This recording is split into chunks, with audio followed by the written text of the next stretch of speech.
So unless you're going to walk into an exam center and score over 70, when you're in your living room, dining room, kitchen, relaxed in your shorts, sweatpants, scrubs, and you can't score over a passing score, how will you then do it on exam day? So that's why when you go on Reddit, you go on forums, and you want to see what other people are doing, everyone is different. So if you go to a forum and you say, well, I scored 65%, am I going to pass? How can they give you their honest answer? They're going to say, well, 65 isn't strong enough. But if you go dig deeper, which I always do, especially for doctors like yourselves, who are part of my system, I asked many questions this morning, and then we were both agreeing that now she has to do a couple of more things between now and her exam day to increase her score, which she can easily, to work on stamina and endurance, and also confidence. Because I'll tell you one thing, I can sit here, I'll do 2 questions. Clearly, the QBank video library is there for you guys to access. So if you're accessing it, which I hope you are, there's a lot of valuable information there. What I try to do on these sessions, especially at the end of the 9 weeks, is be obviously available to you all, whether it's a live session like this and or office hours. Because when everybody unites together or joins together, whether you're from East Coast, West Coast, overseas, it's a sense of family. And I'm sorry to say, but this kind of exam, you have to have a support system. If you're alone, which a lot of people out there are, it's scary, especially if you're overseas, Europe, Asia, anywhere, Africa, and you're trying to be that pioneer, because most of your colleagues are not taking the USMLE because your school's not obviously help. That's not their criteria or responsibility.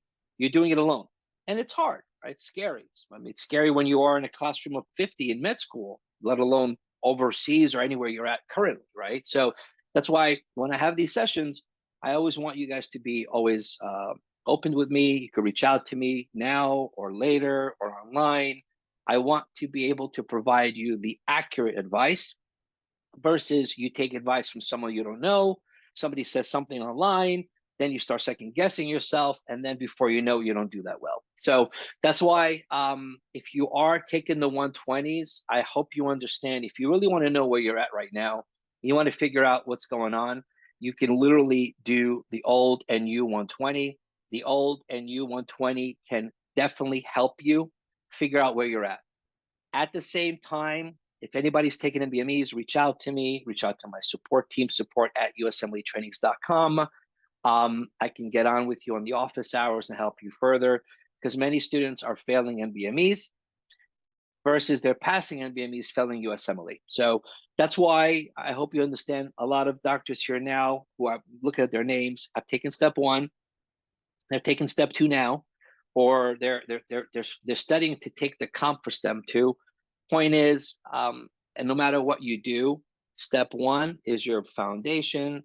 That gets thrown into step 2 and so on. And I hope you realize, if you're taking the test sooner than later, you have to also take into consideration stamina and endurance. Because I'm just telling you what is happening now. Many doctors are comfortable with what they're doing, and then on exam day, they fail. Well, the 120 is 120 questions. It's only 3 blocks of 40 questions, right? That's it. The test is 7 blocks of 40.